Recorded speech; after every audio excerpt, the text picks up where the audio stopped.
magnetic field has to be properly controlled.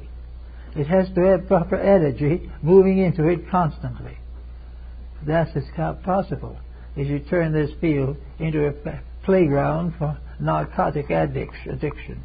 One by one, the individual kills off the very powers of himself.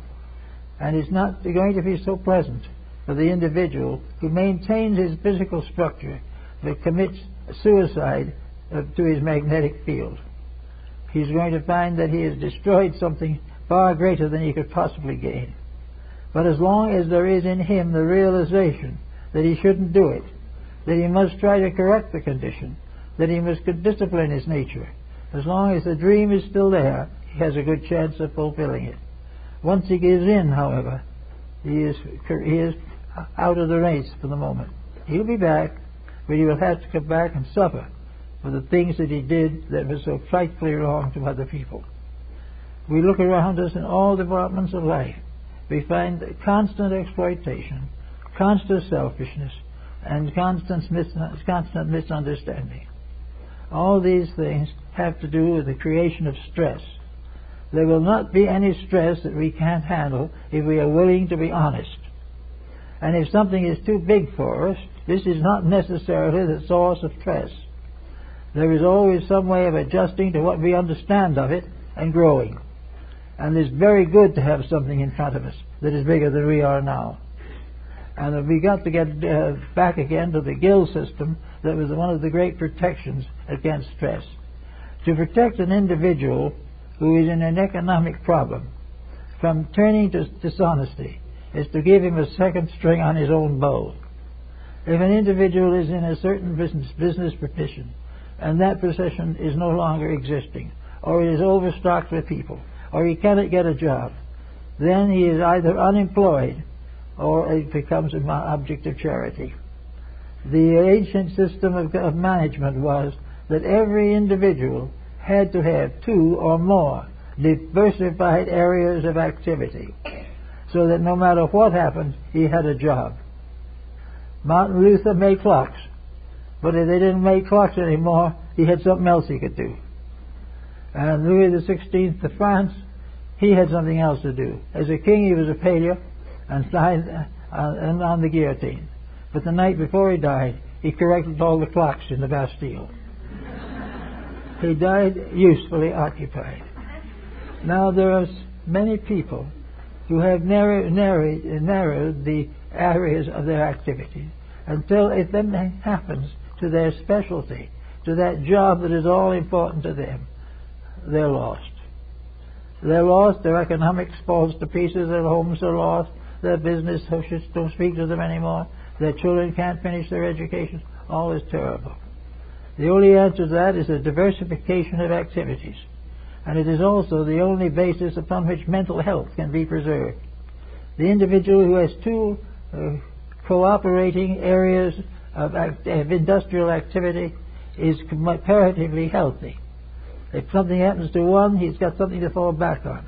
And at the same time, he has enlarged his own understanding and his own insight, and no longer believes that the world is made up of nothing but bookkeepers. All these things are things that he has to think about. Now, stress is therefore the determination on the part of the individual to get rid of these balky things that cause this tension and cause these difficulties every day. To get rid of the pain of the relationship between self and nature. To get rid of the pain of the way you live. Get rid of the pain of your neighbors, your relatives, your friends, your enemies. And put it all together into one constructive attitude that we live in a planet in which all things, regardless of what we feel about it, are united by a common brotherhood. Where there is a brotherhood between man and beast. There is brotherhood between birds and animals. And there is brotherhood between the various plants of the field.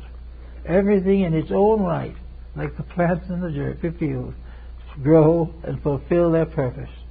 And if these human beings grow to fulfill their purpose and are happy in doing it, there will be no stress. And as a result of that, there will be no tension, which will cause difficulties. If we can get a better relationship between ourselves and the world around us, Then we can approach the second problem, namely to get a better relationship between what are the internal parts of our own psychic integration. We can take the magnetic field and study the inside of it and all the things that are there that are important. But before we can really take it on intelligently and control it rightly, we must realize that in the larger adjustment of life, that this magnetic field is correct, that we have given it a start which is normal, that we have fed it correctly, that we have educated it correctly, we have dedicated it correctly, and therefore with these achievements we can then begin to study what it gives, contributes, what comes from that which is of importance to us, how it will help us also to be much more successful in the various works of life. We've got to constantly go along, always improving quality. We've got to be a little unselfish one day and a little more unselfish the next. And all the temptations to step aside from these gentle growths are false, and if followed will lead to nothing but misery. All nations have tried it. All civilizations have tried it. Nearly all families have tried it. And all have come to the final conclusion that the only way they could be protected is to realize that if you keep the rules will keep you. And if you will do what nature intends with all the parts and elements of your own composite nature, there will arise out of this composite being of yourself the divine soul or the overself, which will prepare us for eternal citizenship in the universe of realities. There is always this problem, but these problems are stimulation in a sense. If instead of being irritated by something we don't know, we're stimulated by it to find out what we don't know.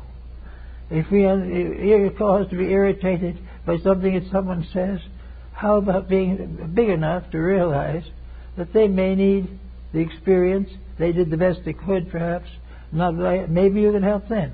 If you can't help them, you can thank them and let them know that you appreciate their efforts.